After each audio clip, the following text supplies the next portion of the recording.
Fala pessoal, vamos começar agora mais um MatrizCast, o seu podcast de educação. E eu novamente aqui neste novo, não quase nem mais novo cenário, que eu estou alternando entre o cenário tradicional e esse com o piano aqui atrás, mas tudo isso tem um sentido.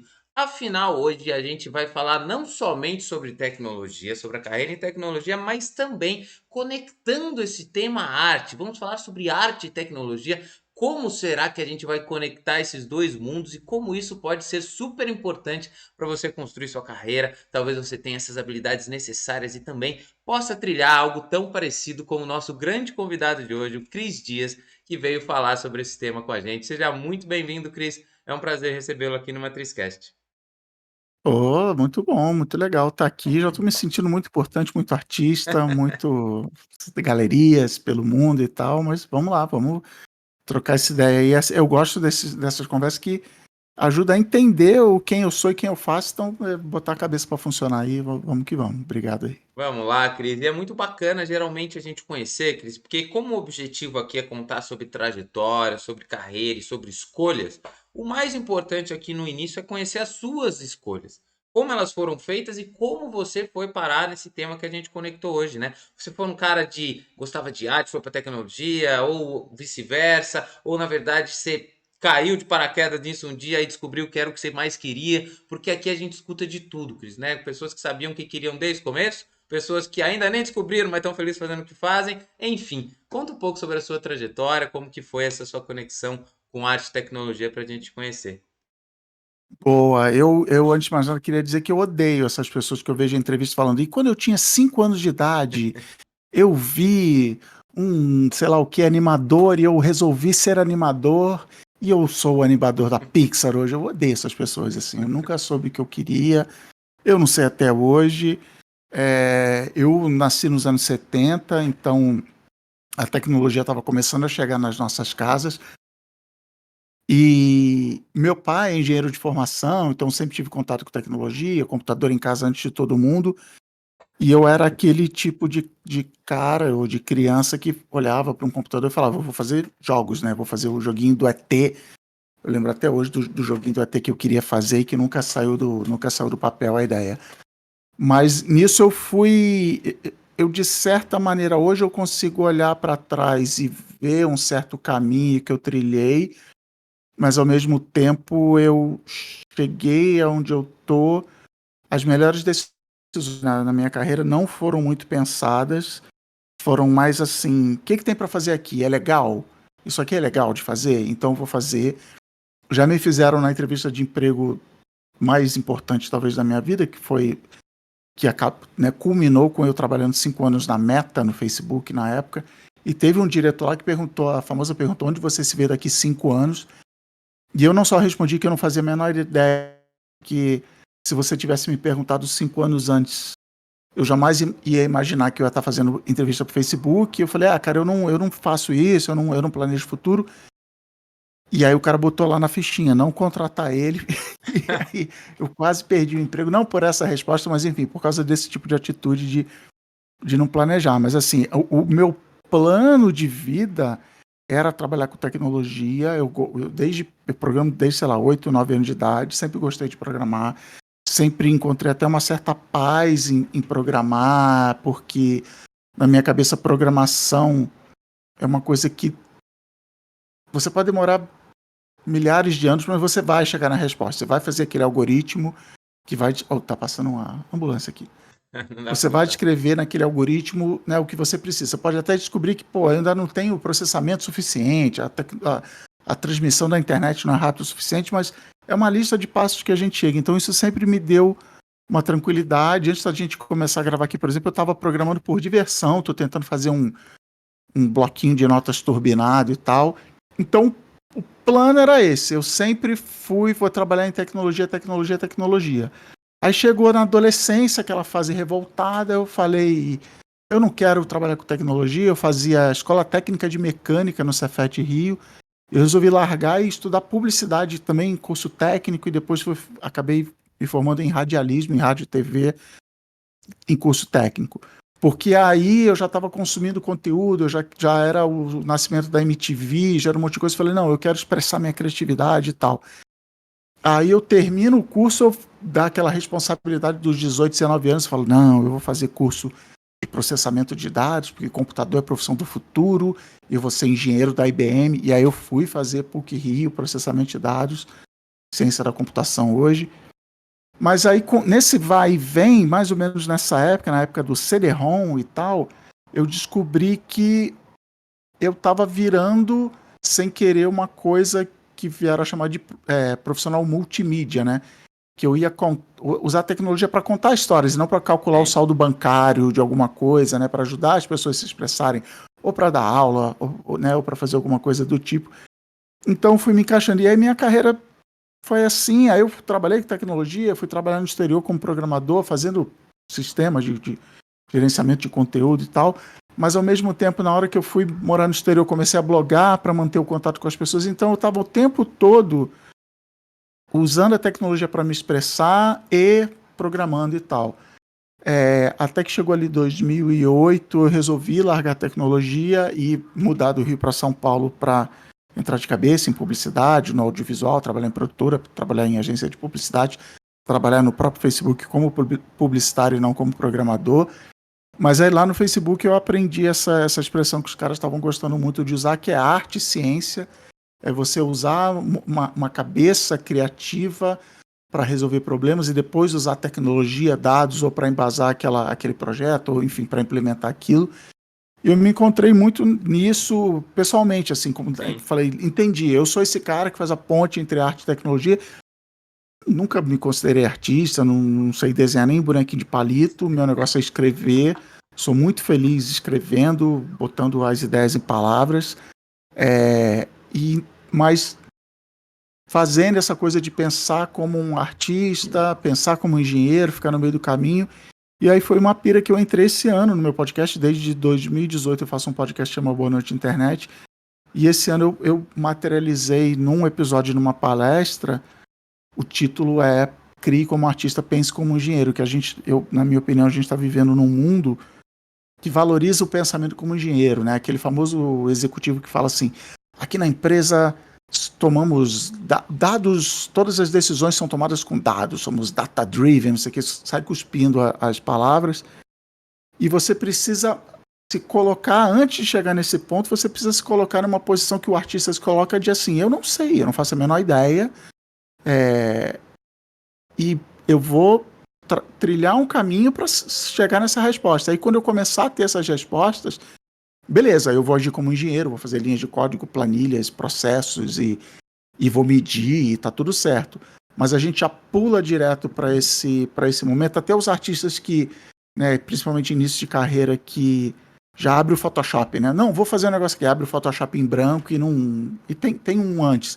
Então, para mim, pensar como artista é, antes de mais nada, ser um principiante. Eu falo assim, eu não sei qual é a resposta, e precisamos chegar nessa resposta. E a gente vive num mundo onde todo mundo tem certeza, todo mundo acha que tem resposta, e eu acho que boa parte dos problemas que a gente tem em carreira e na vida vem muito disso.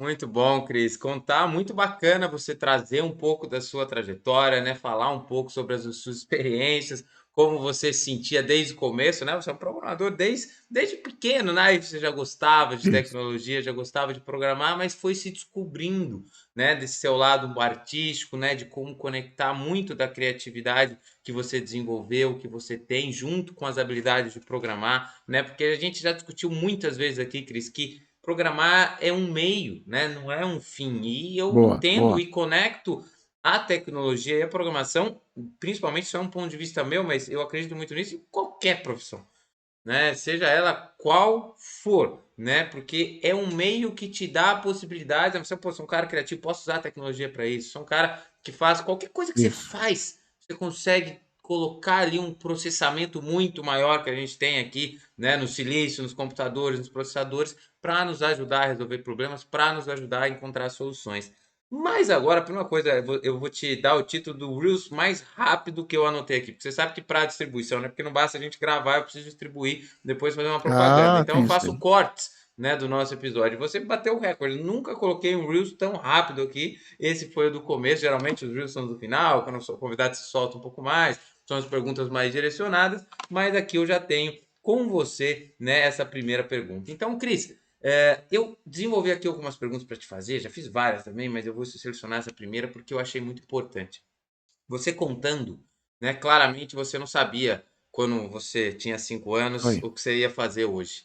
Então você foi uma pessoa que me parece que você experimentou muito, né? Você pôs muitas vezes sua cara a tapa, tentou isso, mudou, tava lá na questão da MTV, pô, quero fazer isso, mudou e foi se descobrindo, depois foi para algumas big techs, como você está falando, experimentou coisas novas e é um cara em constante transformação. Eu estou fazendo a leitura a partir do que você me contou. Como você vê isso para os jovens e até para as pessoas que estão em transição, no que sentido? Muitas vezes a pessoa tem medo de mudar, porque ela tem medo de experimentar coisas novas, né, de entender outros meios, outras experiências que ela pode ter, por talvez medo de segurança, medo de se expor, medo de dar errado, né, por muitas coisas. Mas eu vejo que a construção de um profissional passa muito por ter essas experiências diferentes, por experimentar, às vezes, sem saber o que vai acontecer, né? Eu acho que a gente consegue, né? E você mesmo se desenvolver o profissional que é hoje por experimentar coisas novas, né? Por tentar conectar arte com ciência, com tecnologia, com tudo. Então, como você vê isso importante para que os jovens ou as pessoas que estão em transição e decidindo novos caminhos profissionais experimentem coisas novas para descobrir o que realmente é o caminho da sua profissão? Como você vê a importância disso durante a trajetória toda, Cris? Acho que desde que a pessoa está lá na escola, ou enfim, hoje em dia, como é que você enxerga a importância de se experimentar dentro da profissão? Boa. Você falando assim faz parecer que foi super tranquilo e super. Tô aqui, nossa, que legal, eu fiz tudo isso, nunca tinha imaginado assim. Eu fiz transição de carreira, né, de tecnologia para comunicação, enfim, da engenharia para arte. Deu medo e, né, caraca, o que que eu fiz? Eu devia estar lá, e eu hoje ganharia mais dinheiro. Tá assim, não é fácil, não é tranquilo, mas isso vem muito. Você falou que as pessoas têm medo, receio de tentar o novo, e comigo sempre foi o contrário, até demais. Eu sempre fui muito curioso. Eu sempre fui o cara que, quando, né, um amigo meu uma vez fez analogia, eu gosto de pegar o facão e sair abrindo o mato para descobrir onde vai ser a nova cidade. E aí quando a galera chega lá na nova cidade, fala assim, aqui vai ser a vendinha, aqui vai ser a igreja, eu já quero pegar o facão e ir embora. Só que essa é a hora de ganhar dinheiro, né? Vender lá farinha, né? Fazer sei lá o quê. E eu já fico nervoso, eu quero, e eu vejo oportunidades que eu perdi, entre aspas, de já querer ir para a próxima coisa. Então, por exemplo, o que me trouxe do Rio para São Paulo em 2008 foi o que hoje a gente chama de network de YouTube, canal de YouTube. E eu comecei a fazer isso em 2008 e a gente meio que esgotou as possibilidades, e quando o negócio começou a dar dinheiro eu já estava fazendo outra coisa. Então, é preciso um equilíbrio disso. Mas você falou principalmente da galera mais nova. Na primeira vez que eu dei essa palestra, Crie como artista, pense como engenheiro, tinha uma pessoa na plateia, e acho que ela tinha 19 anos, 18 anos, enfim. E ela me fez aquela famosa pergunta, eu estou em dúvida entre o A e o B, o que eu faço na minha carreira? E a minha resposta foi assim, relaxa, porque a gente, principalmente quando tem essa idade, acha que toda decisão é definitiva, né? Eu vou trabalhar em agência de publicidade ou vou trabalhar numa empresa de engenharia. Cara, só vai. Se você for trabalhar na publicidade e depois não gostar, você vai mudar, você vai adquirir conhecimento que você vai usar outra, mas eu vejo, tem uma filha de 17 anos, o peso, assim, não, eu preciso, porque isso vai definir a minha vida. Não vai definir a sua vida, pro bem e pro mal. Não vai definir a sua vida. E a grande inspiração para essa pira de artista e engenheiro que eu fiz é de que até não muito tempo atrás, é óbvio que é tudo uma grande transição, as coisas não mudam do dia para a noite, mas até outro dia, se eu contratasse você para um trabalho, eu estou contratando a sua experiência, então você está com piano, você é um afinador de piano. Eu estou comprando as suas respostas. Eu tenho um piano aqui que está desafinado, e você vai olhar para esse piano e vai falar assim, não, beleza, já encontrei na minha carreira um piano que tinha o mesmo problema, ou meu professor, meu mestre, uma vez me contou a história de um piano. Então, estou comprando as suas respostas, e você tem as suas respostas. Só que hoje a gente vive num mundo daquele chavão, nossos filhos vão trabalhar em profissões que nunca foram inventadas. Primeiro isso, né? Tem profissões, a minha profissão hoje, podcaster, não tinha quando eu estava na faculdade, né? E todas as que eu tive antes não tinha, mas é mais do que isso. Se eu tô com um problema no meu piano, eu entro no Google e principalmente no YouTube e vai ter um garotinho de 10 anos de idade sem camisa falando no microfone: galera, eu vou ensinar vocês a consertar o piano aqui. Esse conhecimento já foi catalogado e não vou nem falar de ChatGPT aqui. Esse conhecimento já está por aí. Não estou dizendo que é tão bom quanto um mestre afinador de piano, mas assim, no mínimo, eu vou saber se o cara que está me prestando serviço está me enrolando ou não. O que eu digo é assim, a galera sempre me pergunta, né? Qual é a profissão do futuro? A profissão do passado é ter as respostas para perguntas que já foram feitas. É achar respostas para perguntas que já foram feitas. Só que essas perguntas que já foram feitas, a resposta está no Google. Então, a profissão do futuro, ela é responder perguntas que nunca foram feitas. Inclusive, tem um dado que eu falo no podcast, não vou lembrar agora, mas é tipo assim, eu ouvi isso do próprio Google, 25% das buscas que são feitas no Google todo dia nunca foram feitas. São buscas inéditas. Então, o trabalho hoje em dia é responder, começa a ser cada vez mais responder essas perguntas que não foram feitas. E por isso que eu falei da história do artista. Eu virar e falar assim, eu não sei a resposta. Eu sou o afinador de piano sênior, mas eu não sei a resposta para essa pergunta. Mas o que que eu tenho? Eu tenho uma bagagem profissional e cultural e de vida, enfim, que eu sei como eu vou chegar nessa resposta. Eu vou, sei lá, testar, eu vou fazer isso, eu vou desligar a tomada, eu vou... Então é por isso que não importa tanto essa coisa, eu tenho 50 anos de experiência nessa área e vou mudar de carreira agora, porque você vai aproveitar os 50 anos de experiência naquela área para outra coisa que você vai fazer. E essa coisa de responder pergunta. E eu espero que todo mundo agora esteja imaginando, esteja passando pela cabeça situações que teve no trabalho que sim, aquela hora era uma pergunta que ninguém tinha feito, etc, etc.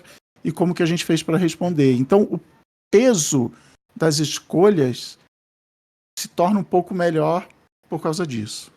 Muito bom, Cris, né? Você trazer essa leveza, né? Que uma forma que até tranquiliza. Eu acho que a gente tem que tirar mesmo o Isso. peso das pessoas, porque eu sei que é difícil, né? Em situações diferentes, né? Primeiro pensando no jovem, quando ele fala, pô, a sociedade obriga, entre aspas, a pessoa a escolher Isso. sua profissão com 15 anos de idade, 16 anos de idade, a pessoa não tem a menor ideia. Eu não tinha, né? O meu vestibular, o Isso primeiro foi aí, isso aí. para música, né? Por isso que eu tenho piano aqui, eu toco piano, era música. Aí eu falei, pô, música não dá muito dinheiro, preciso ganhar mais dinheiro. Não, Eu você vou para pensa outra. assim, né? Eu gosto de tocar piano, eu vou fazer a faculdade de música, não é isso? Exato. Exatamente. E assim, e nada impede hoje da minha profissão dentro dela, e eu ainda posso continuar tocando piano, né? Talvez hoje por agendas eu perdi um pouco da habilidade, mas eu ainda penso um dia em voltar. Mas assim, eu era completamente perdido, né? Eu fui para engenharia elétrica, mas eu entrei com engenharia química, mudei no meio do caminho, né? E depois eu entrei numa oficina e fui criar e criar minha carreira dentro de automobilismo. Estou lá até hoje, mas hoje mesmo estou num momento de transição e mudança. Só que hoje, aos meus 30 e pouquinhos anos, eu vejo isso com uma forma muito leve também. E eu não tenho medo de mudar, porque hoje eu adquiri com bagagem, com experiência, algo que ninguém tira de mim. Minha mãe sempre fala: conhecimento ninguém tira de você. E eu não tenho medo. Isso aí, isso Ah, aí. vou para outro lugar, é errar, tudo bem, tá comigo aqui a bagagem, né? A malinha que a gente teve e adquiriu durante esses anos. E quando você fala também sobre fazer perguntas diretas, né? Tem muita gente que acha que não tem, né? Tá, todas as respostas estão por aí. Eu passei esses dias, você como programador vai me entender. Eu fui procurar, né? O chat GPT não consegue me ajudar, porque ele estava numa pergunta além da atualização dele, e eu fui no Stack Overflow e não tinha nem nada parecido. Eu falei, meu Deus, o que que eu faço? Né? Não tem lugar nenhum. E de fato, talvez seja uma pergunta que ninguém fez, porque era um problema tão específico, mas tão específico, que eu acho que ninguém tentou resolver, ou ninguém teve esse Isso aí, problema. isso aí. Realmente. Então, assim, existem sim perguntas que ainda não foram feitas, mesmo porque nós, como seres humanos, né, estamos hoje em dia conversando com a tecnologia que estamos, porque somos capazes de transmitir conhecimento. Né? Então você vai transmitir para a próxima geração, eu estou transmitindo para a próxima, e para a próxima vai pegar e partir da onde a gente terminou, e assim sucessivamente. Por isso que a gente evoluiu. Então, assim, sempre surgirão novas perguntas e novos desafios. Né? Você falou sobre o chat GPT, a gente teve um episódio aqui, eu uso muito. Porque assim, por que eu vou perder meu tempo fazendo um código se eu sei fazer, mas tem um cara Isso muito mais aí. rápido que eu? Por que eu não posso entender como é que eu orquestro ele? né? Como eu falo, ó, faz desse jeitinho, se ele mandar para mim errado, mando revisar, porque eu sei o que tô esperando, não sou uma pessoa que nunca viu um código na vida e tá pedindo para ele fazer. Então, assim, é mais rápido. E aí eu uso o tempo que talvez eu demoraria escrevendo para fazer outras coisas e criar outros problemas para mim, Isso aí. que eu não sei quais são as soluções. Então é muito bacana você trazer isso para nós. Agora, Cris, você falando, e aí eu vou até ter que selecionar perguntas, que já foram várias que eu fiz aqui, não vou conseguir fazer todas. Mas você falou um pouco 3 horas de sobre. programa, tá tudo certo. Você falou um pouco sobre redes sociais, né? Você falou um pouco sobre a questão de YouTube, podcast, etc, etc. E conectando isso com arte, né, e tecnologia, que é um pouco do que a gente tem aqui no nosso tema, como você vê a importância disso durante uma carreira? Do que eu estou querendo dizer? Né? Na sua época, na minha época, né, a gente não escutava, né? A gente é da. Eu tive internet de escada. Mas hoje em dia o bebê antes de nascer já tem Instagram, né? Dependendo de quem for os pais. Então, assim, cada vez mais as pessoas, essas gerações vão estar expostas em redes sociais.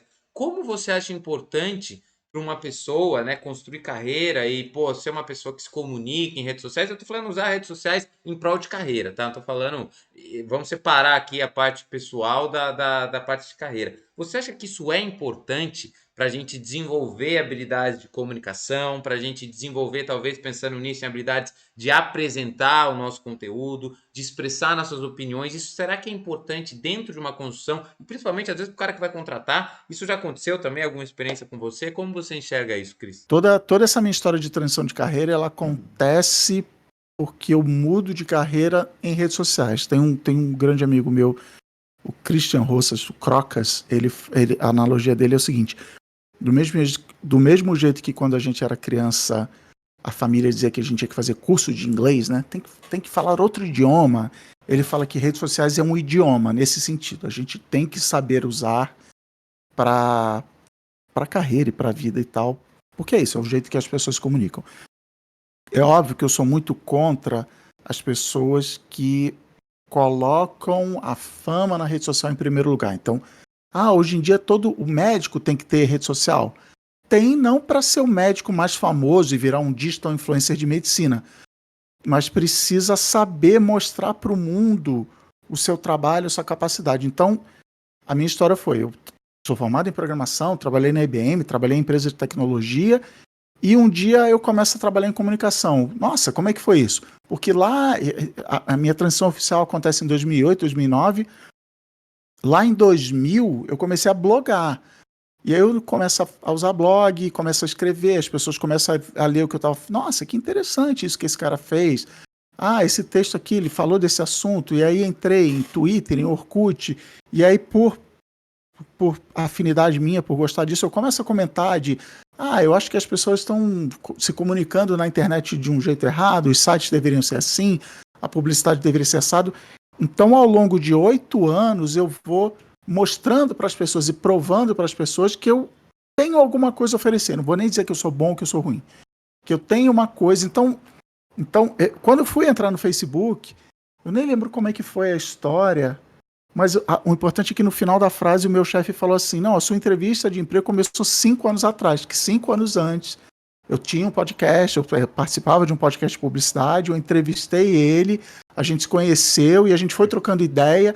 E aí um dia, quando tinha uma vaga na equipe dele, eu disse: não, é o Cris, porque eu conheço, há 5 anos eu vejo o que esse cara está falando, eu acompanho o trabalho dele, eu vejo o portfólio dele. Então, não precisa nem, na cabeça dele, né, não precisa nem fazer entrevista de emprego. A entrevista de emprego já foi feita. Então, não importa a área que você tem, você precisa saber um jeito de mostrar para o mundo o que está dentro da sua cabeça, o que você tem para oferecer. E às vezes é muito mais por prazer de mostrar para o mundo e não LinkedIn, né? Olha esse meu projeto incrível aqui. Olha que legal isso aqui que eu fiz. Então você tem que usar a rede social como uma ferramenta, antes de mais nada, de autoexpressão para você. Então, de novo, se você é médico, olha que legal, você, sei lá, dermatologista. Olha que legal, a pele, como faz, esse novo remédio vai revolucionar. E não como uma peça de venda: olá, eu sou médico aqui, vou te, sabe, assim. Você tem que, do seu jeito, de um jeito autêntico, mostrar o que você está fazendo para as pessoas olharem e falar: não, legal, esse dermatologista pensa do jeito que eu penso, acredita que, sei lá, comer fibra é muito importante para a pele e não tomar remédio. Beleza, eu vou lá, entendeu? Então, é, é, é você usar a rede social como um jeito de se expressar e a carreira acaba se aproveitando disso, não o contrário, né? Tem muita gente que faz isso, não, eu vou começar uma carreira porque eu quero ser famoso, eu quero começar a ser cliente, a ter cliente, aí fica falso e eu acho que não funciona. Sim, muito bacana você trazer assim, Cris, porque eu acredito muito nisso também, né? E as pessoas às vezes não conseguem separar. Elas pensam assim, bom, não, mas é blogueiro. Acho que hoje em dia até não tem mais esse preconceito que tinha antigamente, né, da questão do blogueiro, porque existem muitos negócios e business acontecendo com pessoas, influenciadores, etc, etc. Mas é importante você pensar nisso numa forma de divulgar o seu trabalho mesmo, né? De Perfeito. expressar um pouco, porque o mundo está globalizando, não dá mais. Eu tenho um amigo meu que ele não usa direito rede social, que não usa direito o WhatsApp. Cara, não dá mais, né? Antes a gente tinha a possibilidade, né, de falar, porra, não tenho, não uso, mas hoje em dia o mundo é tão globalizado, né? O mundo é tão globalizado que a gente precisa saber usar. A gente precisa se comunicar, né? Hoje, assim, pô, eu tô no Brasil aqui, você falou de trabalho no exterior. Pô, alguém pode estar lá no Canadá me contratar para fazer um software, né? O que, que impede essa pessoa de me chamar lá no LinkedIn e falar, pô, você quer desenvolver um software para mim? Eu não preciso nem ir para lá. Então, assim, mas como que essa pessoa vai me achar se eu não tenho rede social, se eu não tenho nada? Então, assim, Sim. a pessoa pode até falar, não, eu sou reservado, tudo bem, mas tenha noção do ônus de tudo isso. De não se expor, né? De ser uma pessoa que, pô, eu quero achar o cara, não consigo. Se eu que sou seu amigo, às vezes não consigo te achar, imagina uma pessoa que não te conhece e tá precisando, às vezes, exatamente de você, né? Exatamente de um cara que seja nas suas características, né? Ah, pô, eu não sou comunicativo. Às vezes a pessoa não precisa de um cara comunicativo. Às vezes a pessoa precisa de um cara técnico, talvez que escreva mais sucinto, né? Que estudou especificamente essa área que você aprendeu. Então é bacana você ter esse mundo, explorar, né? Ter a questão da comunidade, acho que é muito importante, né, Cris? Quando você tá em redes sociais, vai se expressando, se comunicando com outras pessoas, você acaba entrando em comunidades que tem uma troca muito Isso aí, isso aí. importante, né? E aí isso E pode. lembrando que rede social não é só Instagram, não é só Sim, TikTok. Eu tenho um amigo meu que ele é oceanógrafo de formação e ele começou a criar umas bibliotecas de código, de programa para calcular as correntes marinhas. Ele publicou, né, em código aberto essas bibliotecas e aí o Facebook fala assim, pô, legal essa sua biblioteca, você é bom programador e contratou ele como programador. Então, assim, não é que, tipo, a rede social dele foi o GitHub, entendeu? Não precisa sim. ser ficar, fala galera, tô aqui, não sei o que. Assim, essa palavra que você usou é muito boa. Você participar de comunidades e lá você vai criar conexões e você vai mostrar que você tem algum valor, algum ponto de vista interessante. Isso aí, GitHub, bem lembrado, né? Pô, se eu soubesse, por exemplo, eu sempre soube do GitHub, mas eu não tinha mentalidade antes, né? Eu programo desde 2009. Uhum, Pô, se a gente está em 2023, pô, 14 anos aí. Eu tenho um portfólio do GitHub, sei lá, desde 2020, 2019. Pô, quanta coisa eu perdi. E olha que eu tenho uns 40 sim, projetos ali. Pô, eu podia ter 200, né? Eu podia ter uma coisa muito maior, eu podia ter vários pontos muito bem organizados e tudo mais. Então, assim, é importante a gente entender que são várias redes sociais, a gente pode se expor de várias formas, né? Às vezes, pô, não quero aparecer, não precisa aparecer, né? Você pode, eu gosto de escrever, você falou que de escrita. Pô, às vezes você pode ter até uma rede social e usar a sua escrita, né? Com um plano de fundo X, Y, sei lá, uma música bacana e tudo mais. Às vezes é fácil, é basta querer e isso. como a gente fez dentro da primeira pergunta, se expor. Agora, Cris, para a gente fazer uma última perguntinha, né? Uma coisa que eu acho muito importante, que é o seguinte. E aí você vai ter que pincelar, pescar uma aí que você vai querer me falar e vai dizer, porque obviamente são 500 e você não vai falar todos aqui. Mas em questões de habilidades, né? Eu sempre pergunto isso porque é importante para mim entender e cada um vai ter sua resposta. Mas eu quero uma habilidade que você conecte um pouco da parte do Cris programador, né? Do Cris que tinha as habilidades talvez analíticas, que já tinha talvez a habilidade de criatividade desde o começo, porque um programador tem que ser muito criativo para encontrar soluções. Mas quais foram as habilidades que você foi desenvolvendo e que hoje você considera essencial, né? Fala algum um pouco dessas habilidades, porque a gente está falando de um cara que é de tecnologia, mas pô, comunicação, podcast, né, de publicidade, de marketing, né? Você conecta mundos, Cris, que muitas pessoas acham que são infinitamente distintos. Ah, não tem nada a ver uma coisa com outra. Como não tem? Né? Para mim tem super. Estou aqui diante de um cara que tem 100%. Então, assim, conta um pouco dessas habilidades que você acha que foram importantes que hoje o Cris profissional fala, pô, cara, isso mudou minha vida? Cara, eu acho que a maior e que pra mim eu levo até exagerado na vida, eu brinco, eu tenho também um episódio do podcast que eu falo que eu tento encontrar o código-fonte da vida, né? Se eu decifrar aquele código-fonte e seguir aqueles passos, eu vou ser feliz, eu não vou ter problema nenhum, questão nenhuma na minha vida. Mas o que você falou, a capacidade analítica é de olhar um problema e quebrar aquele problema em partes menores. E uma coisa que me foi muito útil na comunicação é que o que eu sempre gostei de fazer na comunicação, quem trabalha em comunicação em geral, principalmente publicitário, ele olha uma propaganda de sucesso, uma propaganda legal, e ele fala assim: isso foi um gênio. A pessoa teve uma luz divina e teve aquela ideia e fez-se a luz. E o que eu sempre gostei de buscar o código-fonte da ideia. Então, cara, por que essa propaganda é legal? Porque ela pegou, sei lá, uma criança e ela juntou com um cachorro e contou de um jeito com humor, não sei o que, não sei o que lá. Então, eu procurava o código-fonte daquela propaganda. Como é que a minha cabeça funciona? Toda vez que o vento aumenta aqui na minha janela, eu acho que a conexão cai. Será que tem alguma. Será que tem ligação? Será que não tem? Como é que eu vou descobrir se isso é verdade ou não? Então, você olhar para um problema e quebrar em partes e explicar para os outros. Então, o que eu gostava de fazer na comunicação era isso. Copa do Mundo da Nike, da Nike leu e gostou e curtiu e elogiou, Sim. porque a minha pira é isso, era olhar a campanha, decupar ela e explicar para as pessoas. Porque tem aquela história, né? O melhor jeito de aprender é ensinando para os outros.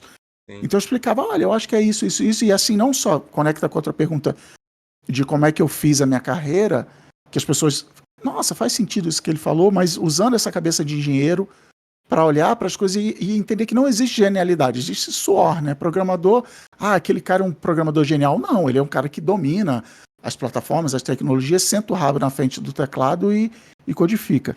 E do outro lado, é a capacidade, a habilidade de ouvir, de fazer perguntas e de ouvir, porque também tem muito isso, né? A gente brinca, mas é sério, as pessoas hoje em dia só querem falar, ninguém quer ouvir. Então, assim, parar, prestar atenção no que a pessoa está falando, entender, se colocar no lugar da pessoa, que aí vem do lado do artista, do comunicador, etc. E aí, por exemplo, agora eu estava fazendo um projeto que era isso, eu estava ajudando a criar a marca de uma empresa de tecnologia. O cara que me contratou falou assim: não, você vai conseguir sentar com o programador, com aquela cabeça de programador dele, entender o que está acontecendo e depois gerar um documento que um designer, alguém, né, de comunicação vai entender. E isso vem dessas duas coisas, de olhar essa brincadeira que eu fiz de olhar, buscar o código-fonte das ideias e de escutar e de interpretar e de falar eu não sei, se colocar numa posição de cara, eu não sei, eu não trabalho com isso que você trabalha. Me explica. E ser genuinamente interessado por aquilo e transformar aquilo em ideias, em projetos. E sempre muito bacana, né, você trazer, porque sempre me remete a alguma coisa que acontece comigo, não sei por que tem essa ligação, mas justamente a gente acabou de falar sobre redes sociais, todo mundo quer falar, todo mundo quer dizer. E eu sempre tive medo de falar que eu não sabia. Né, eu quando eu entrei no automobilismo no começo, né, e assim, até durante uma fase ok, mas depois eu dou um salto e vou para Stock Car, que é uma coisa mais profissional, né, é o maior nível de automobilismo que a gente tem no Brasil, com pessoas com muita experiência, com pilotos com muita experiência, tinha muito medo de ter uma, pô, mas o que eu faço aqui? E de não saber. E hoje, né, depois de alguns bons anos de experiência, eu falo e vou conectar com o que você falou no começo. Eu não tenho certeza de absolutamente nada no automobilismo. Eu não tenho Isso aí. certeza de nada. Eu posso saber os caminhos. Eu posso entender e tomar decisões baseadas em lógica e no que a gente estudou e acredita ser o melhor caminho. Mas ter certeza de nada. Se eu tiver certeza, eu ganho todas as corridas que eu participei. Todas. E a gente perde muito mais do que a gente ganha no automobilismo. Né? Você pode ser até o Hamilton, você vai perder mais, porque ganhou um tempo, depois perdeu. Pode ser qualquer um que você queira. O Verstappen ganha agora. Ganhou, mas daqui a pouco vai perder de novo. Né? Porque é cíclico assim. Então, assim, certezas eu tenho muito pouco. E o que eu lembro, né, que agora que eu te falei que me remeteu agora, é que tinha um cara que estava começando, aí ele veio, a gente estava na roda discutindo, os engenheiros, e ele deu uma opinião. Aí depois que acabou ali, eu chamei ele e falei, cara, posso te dar uma dica? Não, nada. Você acabou de chegar aqui, né? Você veio aqui, assim, mas eu não tô te dando uma dica pra você calar a boca, não é isso? Mas quietinho, só escuta. só escuta e tenta ser prestativo, porque falar, Isso. se você não tem certeza nesse mundo, se você fala uma coisa errada, você vai ser fritado no mesmo momento. Toma cuidado. Principalmente porque são pessoas, informações de equipe, etc, etc, que as pessoas demoram para ter confiança em você. Falei para ele, cara, aquele cara que você tá falando ali, faz 10 anos que eu tô com ele, hoje ele começa a me escutar um pouco e ainda assim não dá o braço a torcer, porque ele escuta o que eu falo, depois vai fazer, mas não porque eu falei. Ele fala que pensou e assim, é natural. É natural. Porque assim, é uma confiança que se ganha. E falar tem que tomar-se muito cuidado. Isso. Eu, quando eu entrei, eu lembro que eu ficava quieto. Ficava quieto.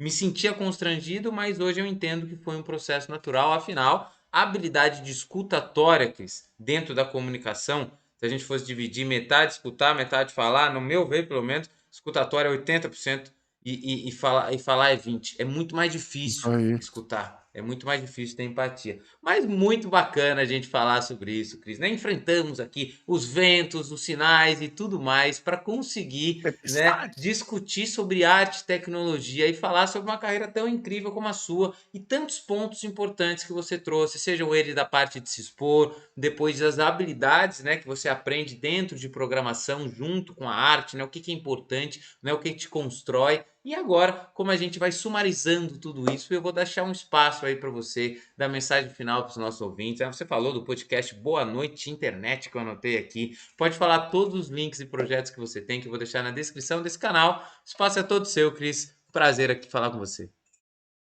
Não, bom demais, brigadão. É isso, hoje em dia o meu principal meio de expressão é o podcast Boa Noite Tá Internet. bom?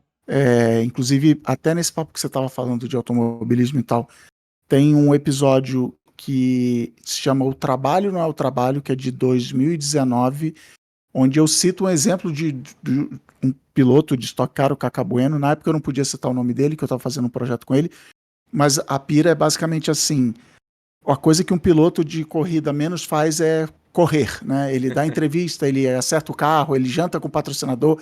Então a gente chega no trabalho achando legal, vou correr.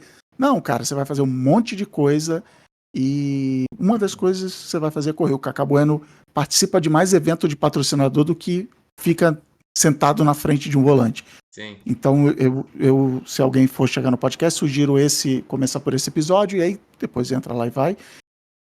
No meu Instagram é o @Cris Dias, também me segue lá, manda mensagem. Eu ainda não sou gigante, consigo responder mensagem de vez em quando. E, cara, não tenho certeza de nada, não tenho certeza de nada. Se alguém disser para você que tem certeza, essa pessoa tá blefando, porque é isso, Sim. vivemos nesse mundo sem certezas, onde nem o sinal da internet a gente pode confiar. Mas brigadão, brigadão, e obrigado principalmente pela paciência, pela minha Ah, conexão aí. imagina, Cris, foi um prazer aqui bater esse papo aqui, né? Estamos aqui no finalzinho do ano, né? Esse episódio está indo para 2024, mas a Sim. gente está aí um pouquinho no finalzinho de 2023. Estamos aqui batendo um papo para trazer um bom conteúdo, para iluminar carreiras de pessoas, iluminar transições de carreira, e você contribuiu muito. Para mim, em primeiro lugar, aqui que já tem, lembra que estava vazio? Ó, já temos aqui Olha lá, olha lá. um Caraca! folhetinho grande aqui, com o recorde do Reels em 2 minutos. Então, muito obrigado, Cris. Foi um prazer imenso falar com você. Obrigado a todos os ouvintes que ficaram aqui, escutaram. Então, tenho muitas expectativas que esse ano são grandíssimos episódios, como sempre foi aqui, trazendo muito conhecimento e educação sobre carreira para vocês. Não se esqueçam de seguir o nosso canal e avaliar para que a gente possa crescer no ranking de podcast. Então, muito obrigado a todos. Obrigado, Cris. Até o próximo episódio na semana que vem.